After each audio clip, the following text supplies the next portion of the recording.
এখন গ্রীষ্মকাল, অর্থাৎ বর্তমানে চৈত্রের শেষের দিকে আমরা রয়েছি এবং এই সময়তে গ্রাম অঞ্চলে অনেকেরই তাল গাছ কাটতে দেখা যায়। তাল গাছ কেটে রস বের করা এটি একটি বহু প্রাচীন একটি ঐতিহ্য গ্রাম বাংলার। যদিও বর্তমানে সেই সমস্ত বয়স্ক গাছেরা মারা যাওয়ায় তা প্রায় বিলুপ্তের পথে, কিন্তু অনেকে তা করে থাকেন এখনও। সেই চিত্র নিয়ে আজকে আপনাদের সামনে হাজির হব একজন তাল গাছ কাটে, এবং প্রতিদিন বিকালে সেখানে অসংখ্য মানুষের ভিড় হয় সেই রস খাওয়ার জন্য। তাল গাছ কেটে রস সংগ্রহ এটা একটা গ্রাম বাংলার প্রাচীন ঐতিহ্য, যদিও বর্তমানে এটা বিলুপ্তের পথে। তারপরও কিছু কিছু মানুষকে এখনও তাল গাছ কেটে রস সংগ্রহ করতে দেখা যায়।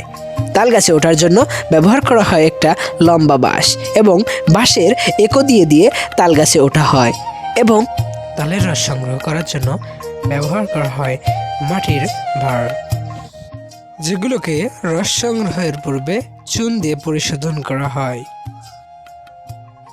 আমরা জানি যে তাল গাছ কাটা এটা একটা অনেক প্রাচীন কাজ। যদিও এখন দেখা যায় না তেমন একটা। তা মানে কিভাবে এই তাল গাছ কাটার প্রতি শখ জাগলো এবং মানে কোথা থেকে শুরু হলো? তাল গাছ ফরিদপুর থেকে কাটা শিখে আসা হইলো, আর সেইটাই চলছে। এটাকে আপনি কাটতেন নাকি? এর আগে আমার দাদা কাটতো, এখন আমি কাটছি, ভবিষ্যতেও কাটবো। এই পর্যন্তই। লোকজন কিরকম হয় প্রতিদিন? লোকজন খুবই হয়, আরো বেশি মোটরসাইকেল নিয়ে লোকজন সব আসে। তাই গাছ কিভাবে মানে কি প্রক্রিয়া কিভাবে কাটা হয় সহজে দুই এক কথা বলুন। কি পরিভাবে কাটা হয়? দা দিয়ে গাছ কাটা হয়, তালের মোচা এক পোস্ট দিয়ে কাটা হয়।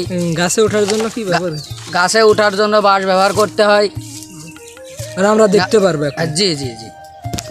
আপনারা দেখতে পাচ্ছেন এখন গাছ কাটার জন্য ভার নিয়ে গাছে উঠবে, এবং পিছনে এই যে ভার মানে সহজে তোলার জন্য বাধা নাকি?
এই মুহূর্তে গাছ থেকে নামলো এবং রস পেড়ে আনলো।